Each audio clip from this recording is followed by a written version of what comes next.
Hey, bonjour. Bienvenue à Automobile Eco. Eh bien, c'est pour moi une joie de pouvoir faire cette vidéo avec vous. Eh bien, n'oubliez pas de vous abonner et n'oubliez pas de commenter.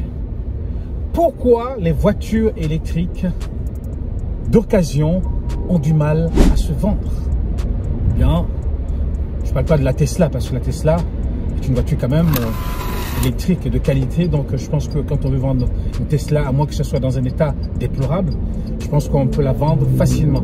Mais les autres voitures électriques ont du mal, on a du mal à les vendre. Pourquoi? Et certains, ils achètent des voitures électriques et quelques années après, lorsqu'ils veulent vendre leur voiture électrique, eh bien, ils sont surpris. Ils sont surpris que, eh bien, ils ont du mal à vendre leur voiture électrique. Pourquoi? Pourquoi? Parce que le problème de la voiture électrique, c'est la batterie.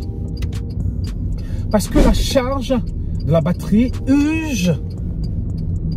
Lorsque tu vas au superchargeur, eh bien, ça use la batterie.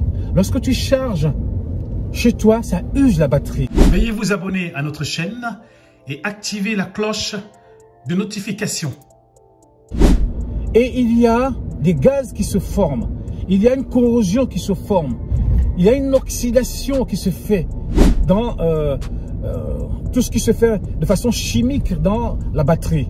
Vous savez bien que la batterie est composée de manganèse, de nickel, de cobalt et ainsi de suite et d'autres produits. Et lorsque vous chargez votre batterie, eh bien c'est une réaction chimique qui se met en marche. C'est une réaction chimique qui se met en marche. Voyez-vous, lorsque vous branchez, c'est une réaction chimique qui se met en marche. Donc, ça forme des gaz. Donc, il y a une corrosion qui se fait à force. Il y a une oxydation qui se crée, ainsi de suite. Et lorsque vous la chargez sur les superchargeurs, encore, c'est encore pire encore. C'est-à-dire qu'elle va se dégrader. Si vous chargez votre voiture que sur des superchargeurs tout le temps, eh bien, votre batterie, à force, eh bien, le pourcentage au niveau de la charge va baisser. Moi, la Zoé que j'ai, ça fait presque 6 ans que je l'ai. Je l'ai plus chargée chez moi à la maison, ce qui fait que, eh bien, l'autonomie au niveau de la charge, eh bien, ne baisse pas trop. En été, lorsque je la charge, eh bien, j'ai 300 km d'autonomie de charge.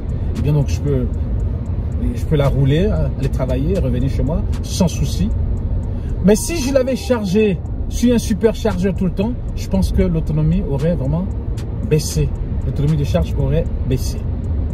Donc, lorsqu'on charge la voiture, chaque fois lorsque vous la chargez, eh bien, c'est une réaction chimique qui se crée dans la batterie.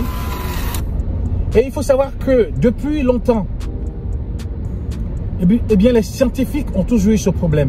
Lorsqu'on a l'énergie, il faut comment on dit ça, emmagasiner l'énergie quelque part, retenir l'énergie quelque part. Et ça, les scientifiques ont toujours du mal à faire. Parce que l'énergie, lorsqu'on crée l'énergie, eh bien, il faut directement l'amener au consommateur pour que le consommateur puisse, n'est-ce pas, le consommer. À part l'énergie fossile qu'on peut avoir, le pétrole qu'on peut avoir, n'est-ce pas, dans ce réservoir, mais l'énergie électrique, il faut conserver l'énergie électrique. Et tous les scientifiques, et moi j'ai eu l'occasion d'en parler avec mon beau-père lorsqu'il était encore vivant, qui était prof de physique-chimie, il m'a dit que l'énergie électrique, on a du mal à conserver l'énergie électrique.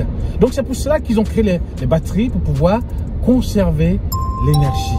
Mais le problème de la batterie, c'est que chaque fois, eh bien, on la charge et elle se décharge. On la charge et elle se décharge. On la charge et elle se décharge.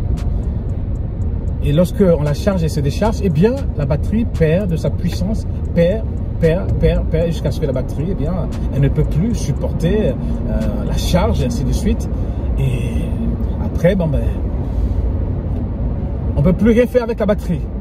Donc, les voitures électriques, à force de les charger et à force qu'elles se déchargent, lorsqu'on la roule, eh bien, lorsqu'on veut vendre sa voiture quelques années après, eh bien, elle a perdu de sa puissance, de son autonomie, pourcentage en autonomie.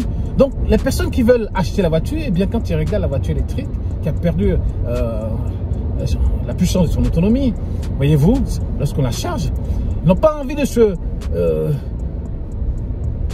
d'avoir une voiture qui a déjà des problèmes. D'avoir une voiture qui a déjà des problèmes. Déjà, les gens ne veulent pas de voitures électriques. Je ne sais pas, vous pouvez aller sur YouTube. Quand vous voyez les commentaires des gens, on dirait que la voiture électrique, c'est... Je sais pas, on dirait que la voiture électrique, c'est le diable. Je sais pas quoi. Mais les gens, ils t'insultent. Les gens, ils te traitent de tous les noms. La voiture électrique est ceci. La voiture électrique est cela. Et après des années, si tu veux la vendre, eh bien, je pense que les acheteurs, ils ne sont pas aussi nombreux. La Tesla, bon, c'est différent la Tesla parce que tout le monde aime, il y a beaucoup de gens qui aiment la Tesla. Mais les autres voitures électriques, eh bien, je prends l'exemple de cette Zoé. Si je veux la vendre, ben, ça va être très difficile. Quand vous allez sur les sites de vente de voitures, lorsque vous allez voir les voitures électriques, mais il y en a tellement, il y en a beaucoup. Il y en a tellement à vendre. Donc, le problème de la voiture électrique, c'est la batterie. La batterie. Et ça, il faut le savoir. Lorsque vous achetez une voiture électrique, eh bien, après quelques années, vous aurez des problèmes avec la batterie. Voilà. Peace, guys.